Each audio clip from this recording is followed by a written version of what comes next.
அடியேன் நரசிம்மதாசன்.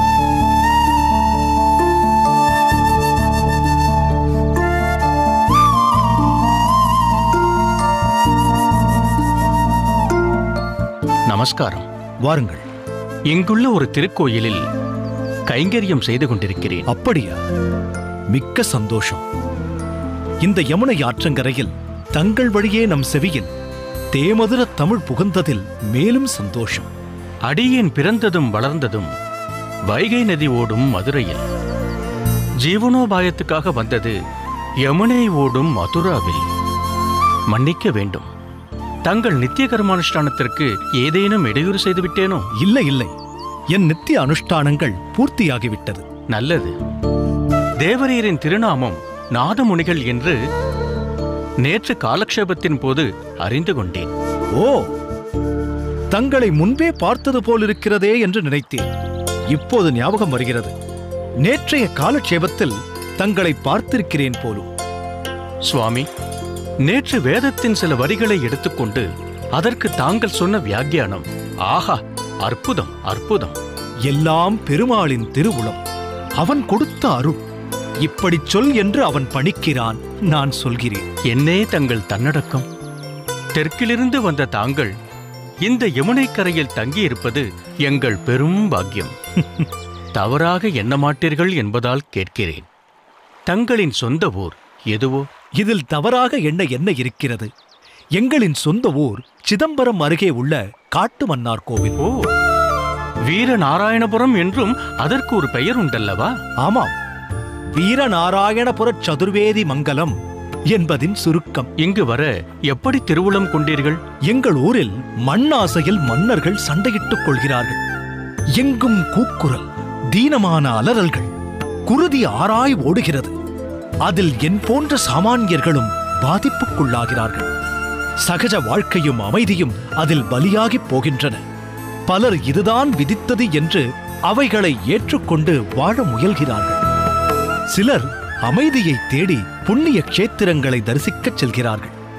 அப்படி ஊரை விட்டு பல திவ்ய க்ஷேத்திரங்களை சேவித்துவிட்டு இந்த விருந்தாவனத்தின் யமுனை ஆற்றங்கரைக்கு வந்தவர்கள்தான் நாங்கள். தங்களைப் போன்ற வேத விற்பனர்கள் இருக்கும் இடத்திலா போரும் அமைதியின்மையும்? வேதம் வேற்று மொழியில் என்றோ சொல்லப்பட்டிருக்கிறது. என் முப்பாட்டனார் என் பாட்டனாருக்கு கற்பிக்க, அவர் என் தந்தைக்குச் சொல்ல, என் தந்தையிடமிருந்து நான் பெற்றுக்கொள்ள, நான் என் மகனுக்கு ஓத, இப்படி இந்த வேதம் ஒரு குறிப்பிட்ட வட்டத்துக்குள் மட்டுமே புழங்கி வருகிறது. சாமானியர்களையும் சென்றடைந்தால்தானே வேதம் தோன்றியதன் முழு பலன் கிடைக்கும். வாஸ்தவம். அதிலும் அர்த்தம் புரிந்து சொல்பவர்கள் சில பேர் என்றால் வெறும் சப்தமாக சொல்கிறவர்கள்தான் பல பேர். எனவே வேதம் நம் திராவிட தமிழ் மொழியில் இருந்தால் நம் மன்னர்கள் அவர்களாகவே அதை படித்து தெளிந்து மண்ணாசையை விடுத்து மக்களின் நலம் பேணி பகவானின் திருவடிகளே சரணம் என்றிருக்க மாட்டார்களா? மன்னன் எவ்வழியோ மக்களும் அவ்வழியே என்று அவர்களுக்கும் நல்வழியை காட்ட மாட்டார்களா? உண்மைதான். வேதம் வெறும் வார்த்தைகள் அல்லவே, அது வாழ்க்கை நெறி. அது அவரவர் மொழிகளில் இருந்தால் சிறப்பாகத்தான் இருக்கும். கல் தோன்றி மண் தோன்றா காலத்தே முன் தோன்றியது மூத்த தமிழாயிற்றே. இதில் நம் மூதாதையர்கள் வேதம் எழுதாமலா இருந்திருப்பார்கள்? நிச்சயம் எழுதியிருப்பார்கள். ஆனால் காலப்போக்கில் அது காணாமல் போயிருக்கும் என்பது என் அனுமானம். பெருமாள் திருவுளம் கொண்டால் மறைந்திருக்கும் அந்த தமிழ் மறை என்றேனும் நமக்கு கிடைக்காமலா போய்விடும்? பக்தனின் விருப்பத்தை பூர்த்தி செய்வது பகவானின் கல்யாண குணங்களில் ஒன்றல்லவா? அதிலும் தங்களைப் போன்ற ஒரு பக்தி சிரேஷ்டரின் நல்லெண்ணத்தை நிச்சயம் அவர் நிறைவேற்றுவார். நாதமுனி, அப்பா, விருந்தாவனத்திற்கு வந்து பல நாட்கள் ஆகிவிட்டது போல் தோன்றுகிறது. தெற்கு நோக்கி நம் பயணத்தை தொடங்க வேண்டாமா? இந்த விருந்தாவனத்தை விட்டு போக ஏனோ எனக்கு மனமில்லை அப்பா.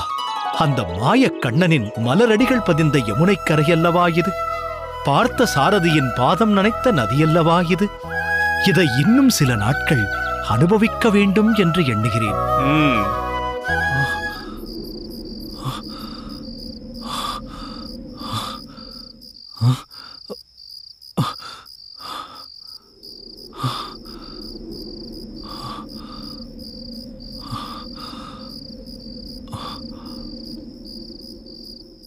இவ்வேளையில் எங்கிருந்து புல்லாங்குழல் சப்தம் கேட்கிறது?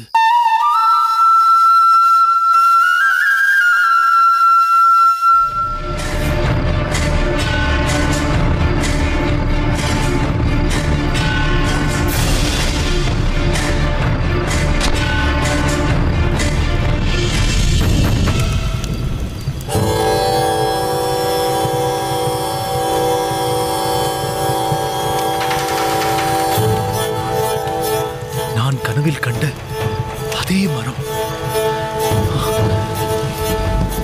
இது எப்படி சாத்தியமாகும்?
அப்பா, வா ஈஸ்வரமுனி. ஊருக்கு புறப்பட ஏற்பாடெல்லாம் ஆயிற்றா? ஆயிற்று. தங்களுக்கு உறங்க ஒரு பாயும் ஒரு மனைப்பலகையும் வைத்திருக்கிறேன். வேண்டாம். வேண்டாம் என்றால் தாங்கள் வெறும் தரையில உறங்குவீர்கள். இல்லை, நானும் உங்களுடன் வருவதாக முடிவெடுத்துள்ளேன். நீ சென்று என் உடைமைகளையும் எடுத்து பிரயாணத்திற்கு தயார் செய். இன்னும் சிறிது காலம் இங்கேயே இருந்துவிட்டு வரலாம் என்றுதான் இருந்தேன். ஆனால் பெருமாளின் திருவுளம் வேறாக இருக்கிறது போலும். ஏன் இப்படி சொல்கிறீர்கள் அப்பா? ஆம் ஈஸ்வரமுனி, பகவானின் மூலமாக மனதாலும் உடலாலும் அனுபவிக்கும் சத் விஷயங்களை பலர் தங்களுக்குள்ளேயே வைத்துக்கொண்டு பரவசப்படுகிறார்கள்.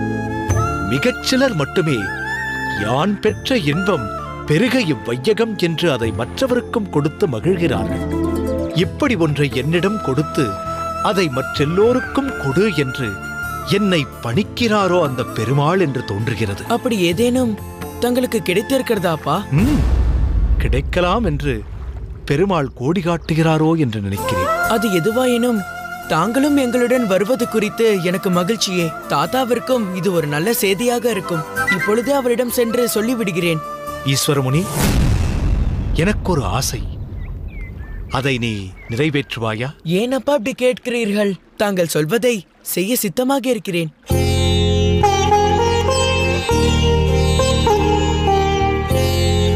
என் மனதை கொள்ளை கொண்ட இந்த யமுனை என் குடும்பத்தில் ஒரு அங்கமாக இருக்க வேண்டும் என்று நான் ஆசைப்படுகிறேன். ஈஸ்வரமுனி, நான் யமுனையை பிரிந்து வந்தாலும் அதன் நினைவாக யமுனை என்றும் நம் குடும்பத்தில் நிலைத்திருக்க எனக்கு ஒரு உபாயம் தோன்றுகிறது. சொல்லுங்கள் அப்பா. உனக்கு மகன் பிறந்தால் அவனுக்கு யமுனை துறைவன் என்று பெயரிட வேண்டும். செய்வாயா? இந்த வயதில் தங்களிடம் இதை பற்றி பேச எனக்கு சங்கோஜமாக இருக்கிறது. இருப்பினும் நீங்கள் கேட்டதற்காக சொல்கிறேன். பேரனுக்கு ஜாதகர்மா எழுதி நாமகரணம் சூட்டப் போவது தாங்கள் தானே அப்பா. உங்கள் விருப்பப்படியே செய்யுங்கள். ஆயினும் தங்களிடம் முன்கூட்டியே அனுமதி பெற்றுக் கொள்வது நல்லதல்லவா? அப்பா சரி, நீ சென்று என் உடைமைகளையும் எடுத்து வைத்துக்கொள்.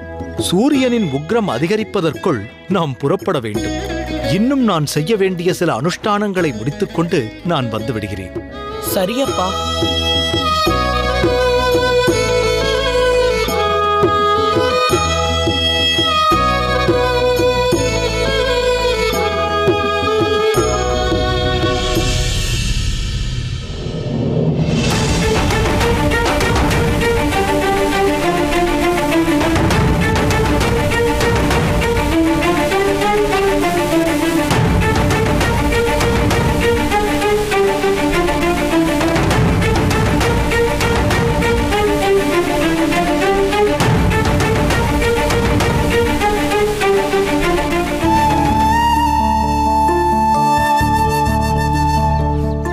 அப்பா, சொல்லப்பா. இந்த காட்டின் பிரம்மாண்டத்தையும் இதில் வீசும் மிருதுவான காற்றையும் என்னால் மனமாற அனுபவிக்க முடிகிறது. ஈஸ்வரமுனி, இங்கிருக்கும் மூலிகைகளும் கிடைக்கும் அபரிமிதமான பிராணவாயுவும் விஷ்ணுவின் தொழிலாகிய காத்தலுக்கு உறுதுணையாக இருப்பவை. அதனால்தான் வனானி விஷ்ணுகு என்று வேதத்தில் சொல்லப்பட்டிருக்கிறது. அது உனக்கு தெரியுமல்லவா? தெரியுமப்பா. இந்த இயற்கை செல்வத்தை பகவான் நமக்காக அளித்திருக்கிறான் என்பதை மறந்துவிட்டு மனிதன் காட்டை அழித்து அதில் நிலையில்லா பொன்னையும் பொருளையும் தேடுகின்றான். கலிகாலம் செல்லச் செல்ல மனித இனம் பெருகப் பெருக காடுகள் அழிக்கப்பட்டு நகரங்களாய் மாற்றப்பட்டு உணவுக்கு வழியற்று மனிதன் அலைவான் என்று வேதத்தில் சொல்லப்பட்டிருக்கிறது. இயற்கையோடு ஒன்றி வாழ்ந்தால்தான் மனிதனும் ஆனந்தமாயிருக்க முடியும்.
ஆஹா, அற்புதம் அற்புதம்!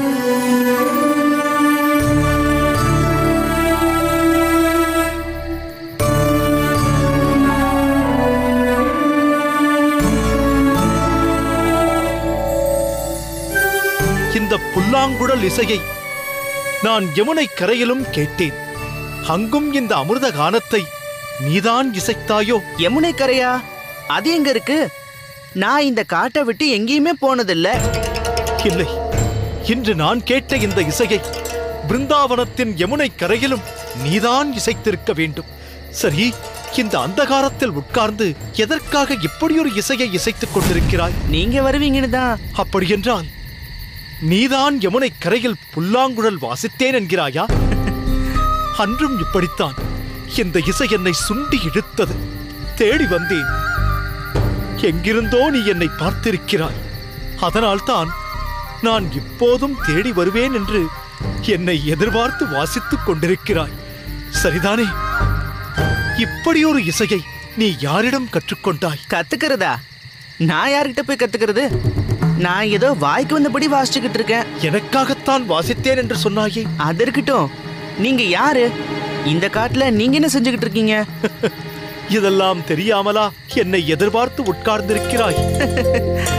புல்லாங்குழல வாசிச்சா அதை கேட்டு யாராவது வருவாங்க இல்லையா?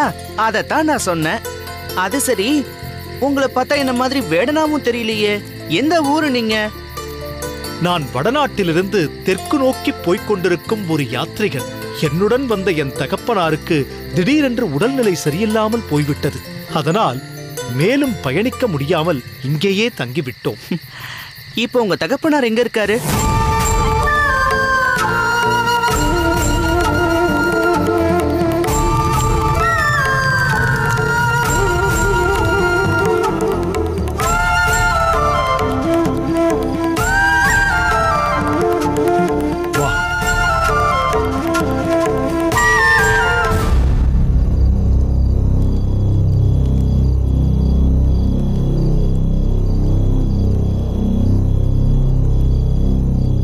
ஐயோ, விஷக்காய்ச்சல் போல இருக்கே. அனல கொதிக்குது.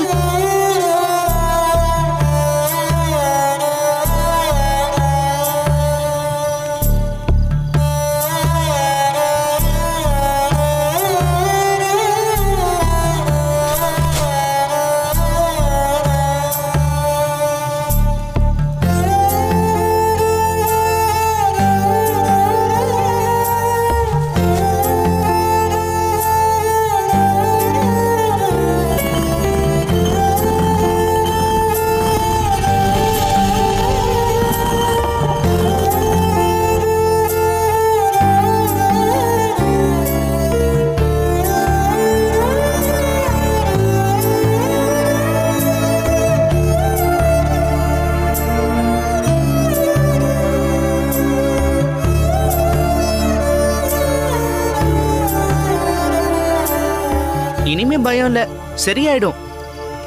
காய்ச்சலுக்கு தேவையான பச்சிலை இவ்வளவு அருகில் இருந்தும் எனக்கு தெரியாமல் போய்விட்டதே. அது அப்படிதான். நாம தேடுறது பக்கத்திலே தான் இருக்கும். ஆனா அதை விட்டுட்டு ஊரா எங்கெங்கயோ போய் தேடுவாங்க. சரியான நேரத்தில் தெய்வாதீனமாக இங்கு வந்து என் தகப்பனாரை குணப்படுத்திய உனக்கு எப்படி நன்றி சொல்வதென்றே தெரியவில்லை அப்பா. அதெல்லாம் ஒண்ணு வேண்டாம். நாளைக்கு காலையில பாருங்க, பெரியவரு 4 காத தூரம் கூட நடப்பாரு. சரி, நான் வரேன். சிறுவனே நில்.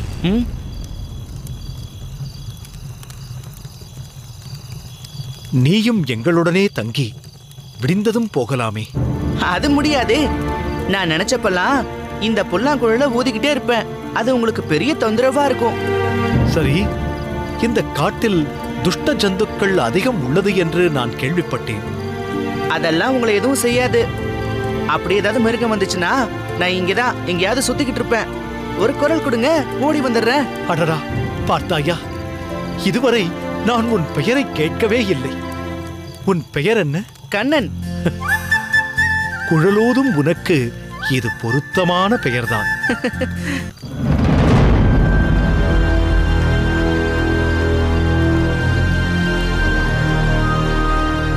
என்ன, காட்டு மிருகம் வந்துருங்கிற பயம் இன்னும் போகல போல இருக்கு. பயப்படாதீங்க.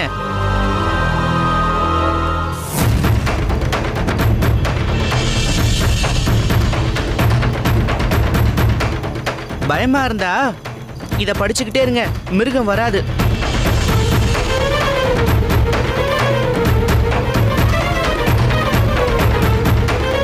இந்தாங்க.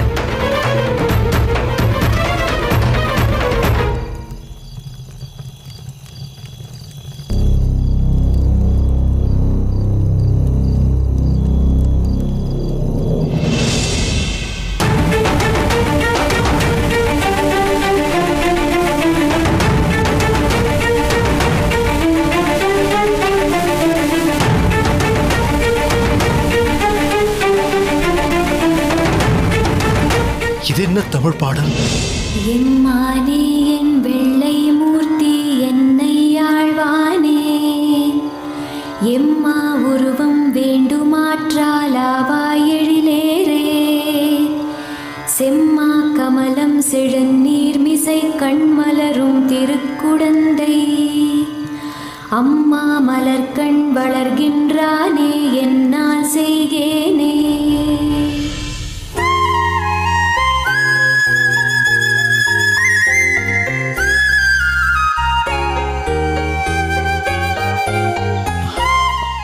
அப்பா, நடக்க சிரமமாக இருக்கிறதா? இல்லையப்பா, நேற்று அந்த சிறுவன் சொன்னது போலவே 4 காத தூரம் கூட என்னால் நடக்க முடியும். சரி, யார் அந்த சிறுவன்? இந்த காட்டில் சுற்றிக் கொண்டிருக்கும் ஒரு வேடனாம். ஆஹா, அப்படியா? என்னால் நம்பவே முடியவில்லையே. எத்தனை அறிவார்த்தமாக பேசுகிறானப்பா. என்ன சொல்கிறாய்? தேடுவது பக்கத்தில் இருந்தும் அநேகர் அதை விடுத்து வெகு தூரத்தில் தேடுகிறார்கள் என்று சொன்னானே. உலக நடப்பில் இது எத்தனை உண்மை!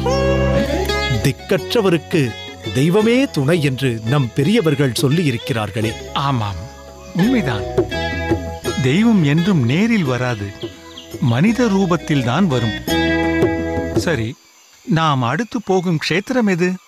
காட்டு மன்னார் கோவில். என்னப்பா இது? நாம் அடுத்து போகும் க்ஷேத்திரத்தை பற்றி கேட்டால் நீ நம்மூர் மன்னார்சாமி கோயிலை பற்றி சொல்கிறாய். என் தேடலுக்கு அங்கேதான் விடை இருக்கிறது என்று நேற்று மனித ரூபத்தில் வந்த அந்த கண்ணன் சொல்லிவிட்டானப்பா. இனி நாம் நேராக போக வேண்டியது வீரநாராயணபுரம் என்று சொல்லப்படும் நம் ஊர் காட்டு மன்னார் கோவிலுக்குத்தான்.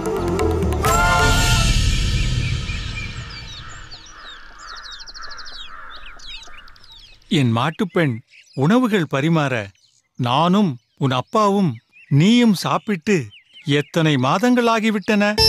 ஆகையால் நாதமுனி அலுப்பு தீர தூங்கிவிட்டு அனுஷ்டானங்களை முடித்துக்கொண்டு வரட்டும்.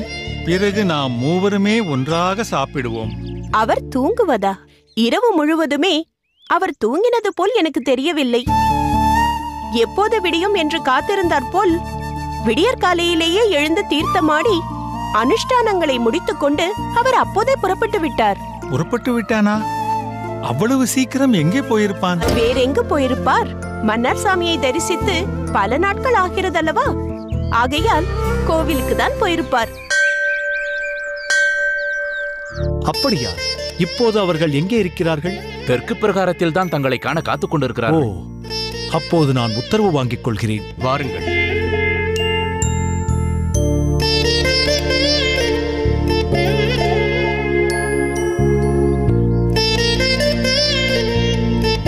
வணங்குகிறேன் சுவாமி. நமஸ்காரம். சுவாமி, அடியேன் கூறிய அந்த வைஷ்ணவர்கள் இவர்கள்தான். அப்படியா? பெருமாளை சேவித்தீர்களா? ஆஹா, பெருமாளை சேவிக்காமலா? நின்ற கோலத்தில் ஜாஜ்வல்யமாக சேவை சாதிக்கும் அவர் அழகைக் காண இரு கண்கள் போதாதே. எந்த ஊரிலிருந்து வருவதாகச் சொன்னீர்கள்? குறுங்குடியிலிருந்து வந்திருக்கிறோம். தங்களிடம் ஒரு சிறு விண்ணப்பம். சொல்லுங்கள். எங்கள் குலசேகரன் பெருமாளை பற்றி நன்றாக பாடுவான்.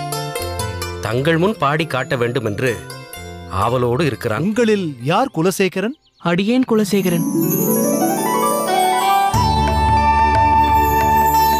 அட, சின்னஞ்சிறுவனாக இருக்கிறாயே, பெருமாளைப் பற்றி பாடுவாயா? ஏதோ எனக்கு தெரிந்த வரையில் பாடுவேன். இந்த சிறு வயதிலேயே பெருமாளைப் பற்றி பாட வேண்டும் என்ற உனது எண்ணம் மிகவும் உயர்ந்தது. குலசேகரா, அப்பா, தேவரீர் செவிகுளிர பாடு.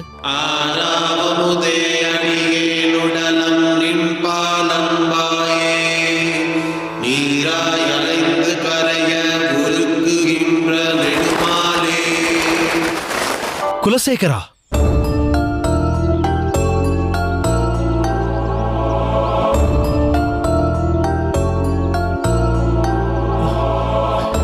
குலசேகரா, என் உள்ளத்தை கொள்ளை கொண்டு விட்டாயப்பா. ஆஹா ஆஹா, என்னே வரிகள், என்னே பொருள். நீ பாடிய முதல் 2 பாடல்கள் என் நெஞ்சில் குடிகொண்டிருப்பவையப்பா. இவற்றை நீ எப்படி பாடினாய்? என் மனதில் உள்ள பாடலை நீ பாடினாயா, அல்லது நீ பாடிய இப்பாடல்தான் என் மனதில் இருந்திருக்கிறதா? தாங்கள் கேட்ட கேள்விகள் ஒன்றிற்கும் எனக்கு விடை தெரியவில்லை. இந்த பாடலை நான் எத்தனையோ நாட்களாக எங்கள் ஊரில் பாடி வந்திருக்கிறேன். ஓஹோ, எனக்கு முன்னமே உனக்கு இவை தெரிந்திருக்கின்றன போலும். எதுவாயினும் பாடலும் அந்த குரலும் அருமை அருமையப்பா. ஒவ்வொரு வரியும் தமிழ் தேனில் தோய்த்தெடுத்த பலாச்சுளைகள். சரி, இந்த பாடல்களை இயற்றியவர் யார்? அவர் மகா பக்திமானாகவும் மேதையாகவும் இருக்க வேண்டும். இயற்றியவர் யார் என்பது எனக்கு தெரியாது. ஆனால் இப்பாடல்களின் திரட்டு திருவாய்மொழி என்று அழைக்கப்படுவது மட்டும் எனக்கு தெரியும். இதன் கடைசி பாடலில் 1010 என்று வந்ததே, அப்படியானால் மொத்தம் 1000 பாடல்களோ? அதுவும் எங்களுக்கு தெரியாது. இந்த 10 பாடல்கள் மட்டும்தான் எங்கள் ஊரில் பிரசித்தமாக விளங்குகிறது. அடடா, 1000 பாடல்கள் இருந்து அவை அனைத்தும் கிடைத்தால் அகில உலகத்தையே வெற்றி கொண்டது போல் இருக்குமே. உங்களில் யாருக்காவது இதற்கொரு வழி தெரிந்தால் சொல்லுங்கள். கடைசி பாடலில் குருகூர் சடகோபன் என்று வருவதால் குருகூர் சென்றால் ஏதாவது கிடைக்கலாம்.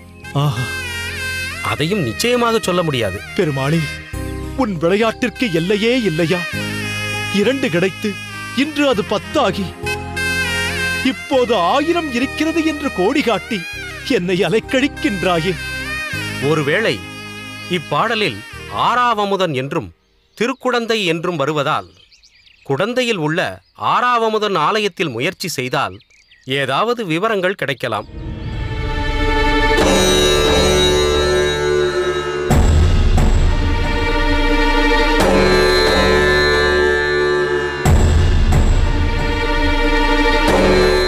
என்ன நாதமுனி இது? அரவிந்தப்பாவை சொல்லித்தான் நீ வெளியூர் போகப் போகிறாய் என்ற செய்தியே தெரிய வந்தது. ஆனால் எந்த ஊர் என்றோ எப்போது வருவாய் என்றோ அவளுக்கு ஒன்றுமே தெரியவில்லையே. மன்னித்து விடுங்களப்பா, அதை நான் யாரிடமும் இதுவரை சொல்லவில்லை. அதுதான் ஏன் என்று கேட்கிறேன். எனக்குள் ஒரு பெரிய தேடல் இருந்தது. விருந்தாவனத்து யமுனை நதிக்கரையில் தொடங்கிய அந்த தேடலுக்கு இன்று நம்மூர் கோயிலில் ஒரு வழி கிடைத்திருக்கிறது. வா ஈஸ்வரமுனி, சரியான நேரத்திற்கு நீயும் வந்துவிட்டாய். நான் சில விஷயங்களை உங்கள் மூவரிடமும் தெரிவிக்க வேண்டும். விருந்தாவனத்தின் யமுனை நதிக்கரையில் சில நாட்கள் அங்கேயே இருந்துவிட்டு வருகிறேன் என்று சொன்னதை நான் ஏன் மாற்றிக்கொண்டேன் என்று நீங்கள் யோசித்திருப்பீர்கள். நீ எங்களுடன் வருவதாகச் சொன்னதே அதிர்ச்சியாக இருந்ததால் அதைப் பற்றி நாங்கள் யோசிக்கவே இல்லை அப்பா. ஆனால் அப்படி நான் சொன்னதற்கு ஒரு காரணம் இருக்கிறது. தமிழில் வேதத்தின் உட்பொருளை விளக்க வேண்டும் என்ற என் ஆசை நாளுக்கு நாள் அதிகரித்து ஆணித்தரமான தேடலாகவே மாறிவிட்டது. அந்த தேடலை பூர்த்தி செய்யும் வகையில் பல சம்பவங்களை பகவான் கோடிட்டுக் காட்டிக்கொண்டே இருக்கிறார். நாதமுனி, இப்படி இலைமறைவு காய்மறைவாகச் சொன்னால் எப்படி? நடந்த விஷயங்களை விவரமாகச் சொல்லப்பா. சொல்கிறேன் அப்பா. யமுனை நதிக்கரையில் நாம் தங்கியிருந்த போது தேனமுது தமிழில் வேதத்தின் உட்பொருளை இனிமையான பாடலாக நான் கேட்டேன். காட்டுப் பகுதிக்குள் நீங்கள் உடல் நலம் சுகமில்லாமல் இருந்தபோது உங்களுக்கு வைத்தியம் செய்த அந்த வேடச் சிறுவனின் மூலம் இரண்டாவது பாடலையும் கேட்டேன். இதில் வியப்பிற்குரிய விஷயமே, பிருந்தாவனத்தில் நான் கேட்ட முதல் தமிழ் பாடலின் இறுதிச் சொல்லே இரண்டாவது பாடலின் துவக்கமாயிருந்ததுதான். ஓ, அப்படியென்றால் முதல் பாடலுக்கும் இரண்டாவது பாடலுக்கும் தொடர்பு இருக்கிறது போலும். ஆமாம், அது முதற்கொண்டு என் தேடல் தீவிரமாயிற்று. வேடச் சிறுவன் இல்லை, சிறுவன் உருவில் வந்த அந்த திருமால் சொன்னார், போ, உன் தேடலை தேடு என்று. நீ சொல்வது எனக்கு ஆச்சரியமாக இருக்கிறது. இன்று கோயிலில் இந்த ஆச்சரியங்களையெல்லாம் மிஞ்சிய பேராச்சரியம் ஒன்று நிகழ்ந்தது. குறுங்குடியிலிருந்து வந்திருந்த குலசேகரன் எனும் சிறுவன் என் மனதில் மட்டுமே இருக்கிறது என்று நான் நினைத்திருந்த அந்த 2 பாடல்களையும் கூடவே இன்னும் 8 பாடல்களையும் சேர்த்து அருமையாக பாடினான். அவனுக்கு எப்படி இந்த பாடல்கள் தெரியுமாம்? கேட்டேன். 10 பாடல்களையும் பராங்குசதாசர் என்பவர் வழியாக அவரது ஊரில் எல்லோருக்கும் தெரியுமாம். ஆனால் கடைசி பாடலில் 1010 என்று சொல்லப்பட்டிருந்தது. ஓ, அப்படியானால் இவை மொத்தம் 1000 பாடல்களா? ஆமாம் அப்பா. மீதி இருக்கும் பாடல்களைப் பற்றி எங்கே தெரிந்து கொள்ளலாம் என்று அவர்களிடமே கேட்டேன். பாடல்களில் குருகூரும் குடந்தையும் இடம்பெற்றிருப்பதால் அங்கே சென்று கேட்டால் விவரம் கிடைக்கலாம் என்றார்கள். தேடப் போகிறேன் அப்பா, தேடப் போகிறேன். இறைவன் சுற்றிவிட்ட உடலெனும் இந்த பம்பரம் விசை குறைந்து கீழே விழுவதற்குள் எப்பாடுபட்டாவது அவைகளை தேடிக் கண்டுபிடிக்கப் போகிறேன்.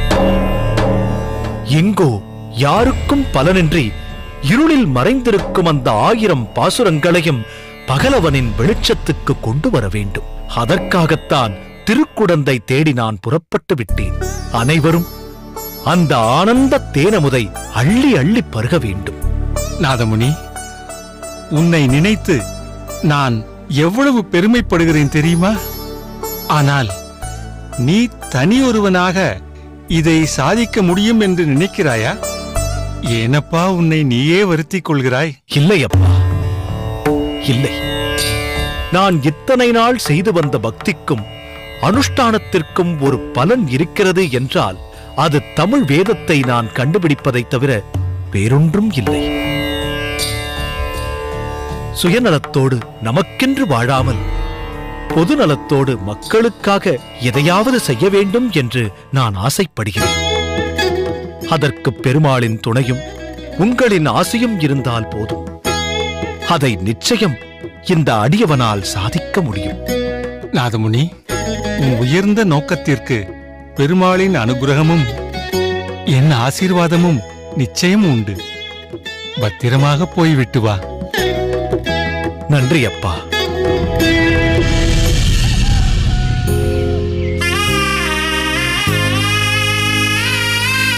அப்பா, நான் புறப்படுகிறேன்.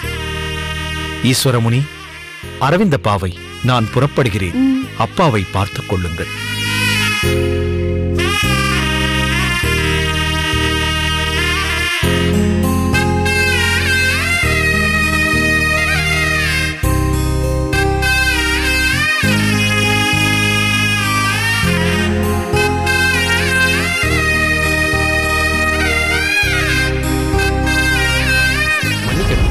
உங்களை காண வீரநாராயணபுரத்துல இருந்து ஒரு வைஷ்ணவர் வந்திருக்கிறார். வீரநாராயணபுரத்தில் இருந்தா அங்கு தெரிந்தவர்கள் யாரும் இல்லையே. பெயர் ஏதாவது சொன்னாரா? நாதமுனிகள்னு சொன்னார் ஐயா. நாதமுனிகளா?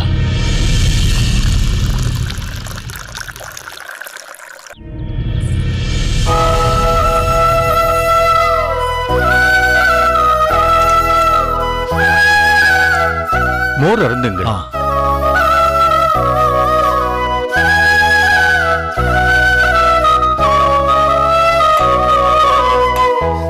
இவர் நமதாகத்தில் தானே அமுது செய்ய போகிறார். அதில் என்ன சந்தேகம்? எவ்வளவு தூரத்திலிருந்து பிரயாணம் செய்து வந்திருக்கிறார். அமுதுண்டால் தான் இந்த களைப்பு மாறும். இல்லை இல்லை, பரவாயில்லை. தங்களுக்கு ஏன் வீண் சிரமம்? இதில் சிரமம் என்ன இருக்கிறது? எங்கள் இருவருக்கும் அமுது செய்வது வழக்கம். இன்று உங்களுக்கும் சேர்த்து செய்ய போகிறேன். தங்களுக்கு விருப்பமானது ஏதேனும் உண்டென்றால் சொல்லுங்கள், அதையும் நொடிப்பொழுதில் செய்து விடுகிறேன். நித்திய படியில் பெருமாளுக்கு என்ன திருவாராதனம் செய்வீர்களோ அதுவே எனக்கு போதும். நாதமுனிகளே, சங்கோஜப்பட வேண்டாம். என்ன வேண்டுமோ சொல்லுங்கள். இல்லை, உண்பதில் எனக்கு பெரிதாக நாட்டம் ஒன்றும் இல்லை. பசிக்கு உண்கிறேன், ருசிக்காக அல்ல. சரி, நீ சென்று உன் பணியை துவங்கு. ஆமாம், தங்கள் இயற்பெயரே நாதமுனிகள் தானோ? இல்லை, பெற்றோர் எனக்கிட்ட பெயர் அரங்கநாதன். ஆனால் மற்றவர்கள் என்னை நாதமுனிகள் என்றே அழைத்து பழகிவிட்டார்கள். தங்களின் முழு திருநாமம்? பராங்குசதாசரேதான். நாங்கள் மதுரகவி ஆழ்வார் வழி வந்தவர்கள். மதுரகவி ஆழ்வாரின் ஆச்சாரியர் நம்மாழ்வார். அவருக்கு மற்றொரு திருநாமம் பராங்குசர். தன் ஆச்சாரியரான நம்மாழ்வாரையே பகவானாக பாவித்து மனமுருகி பாடி மங்களாசாசனம் செய்தவர் மதுரகவி. நம்மாழ்வாரான பராங்குசருக்கு தன்னை தாசனாக பாவித்து பராங்குச தாசர் என்று தன்னை வெளிப்படுத்திக் கொண்டார் மதுரகவி ஆழ்வார். நம்மாழ்வாருக்கு பராங்குசர் என திருநாமம் ஏற்பட ஏதேனும் காரணம் உண்டா? நிச்சயம் உண்டு. மதம் பிடித்து அலையும் மதவாதிகளை மத யானையை அடக்கும் அங்குசம் போல் நம்மாழ்வார் தன் தேன்தமிழ் பாடலால் அருளிச் செய்து அடக்கியதால் பராங்குசர் என்று அவருக்கு பெயர் ஏற்பட்டது. மதுரகவி ஆழ்வார் தன்னை பராங்குசதாசன் என்று வெளிப்படுத்திக் கொண்டதால் அவர் வம்சாவளியில் வரும் நாங்களும் அந்த திருநாமத்தை எங்களுக்குள் சூட்டி மகிழ்ந்து கொள்கிறோம். பெருமாளைப் பற்றி பாடாமல் ஆச்சாரியனையே பெருமாளாக பாவித்து மங்களாசாசனம் செய்திருக்கிறார் மதுரகவி ஆழ்வார் என்றால் சற்றே ஆச்சரியமளிக்கக்கூடிய விஷயம்தான். இதைவிட ஆச்சரியம் ஒன்று உண்டு. என்ன அது? நம்மாழ்வார் நம் போன்று பிராமணர் அல்ல, வேளார் குலத்தை சேர்ந்தவர்.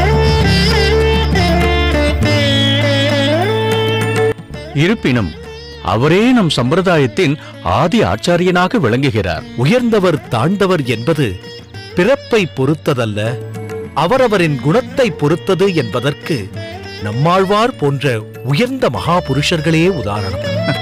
அவரின் திருப்பாதங்களில் தஞ்சமடைந்த மதுரகவி ஆழ்வாரும் உயர்ந்த மகாபுருஷர் என்பதற்கு இதைவிட வேறென்ன உதாரணம் இருக்க முடியும்? மகான்களால் மட்டுமே பகவானைப் போல எதையும் எவரையும் பாகுபாடின்றி பார்க்க முடியும். ஆமாம், மதுரகவி ஆழ்வார் வடதிசையில் எங்கோ பயணம் செய்து கொண்டிருந்த போது தென் திசையில் ஒரு தெய்வீக ஒளியை கண்டிருக்கிறார். அதை தேடி வந்து பார்க்கையில் இங்கே திருக்குறுங்கூரில் நம்மாழ்வார் ஒரு புளிய மரத்து துவாரத்தில் இருந்திருக்கிறார். பிறந்தது முதல் 16 வருடங்கள் அன்ன ஆகாரமின்றி எந்த சலனமும் இன்றி அவர் அந்த புளிய மரத்தின் துவாரத்தில் இருந்ததாக முன்னோர்கள் சொல்லி இருக்கிறார்கள். அந்த குருகூர் சடகோபனைத்தான் தன் ஆச்சாரியனாக மதுரகவி ஆழ்வார் ஆசிரியத்துக் கொண்டார். ஓ, நம்மாழ்வாருக்கு குருகூர் சடகோப்பன் என்ற இன்னொரு திருநாமமோ? ஆமாம். ஆஹா, நான் என் தேடலுக்கு அருகில் வந்துவிட்டேன். தேடலா? ஆமாம், குடந்தைக்கு சென்றேன், தேடி அலைந்தேன், கிடைக்கவில்லை. இங்கே குருகூருக்கு வந்திருக்கிறேன், கிடைக்கும் என்ற நம்பிக்கை எனக்குள் முகிழ்ந்திருக்கிறது. தாங்கள் கூறுவதை என்னால் புரிந்து கொள்ள முடியவில்லை. சற்று விவரமாக சொன்னால் தங்கள் தேடலுக்கு என்னால் ஏதேனும் உதவி செய்ய இயலுமா என்று பார்க்கிறேன். அனைத்து மக்களும் புரிந்து கொள்ளும்படி வேதத்தின் சாரம் தமிழில் தோன்ற வேண்டும் என்பது சில நாட்களாக என் வாழ்க்கையின் லட்சியமாக இருந்தது. அதை மெய்ப்பிக்கும் வகையில் வடக்கில் உள்ள விருந்தாவனத்து யமுனை கரையில் எனக்கு ஒரு சில அறிகுறிகள் தென்பட்டன. பின்னர் எங்கள் ஊரான காட்டுமன்னார் கோயிலில் சிறுவன் ஒருவன் 10 தமிழ் பாடல்களை மிக அருமையாக பாடினான்.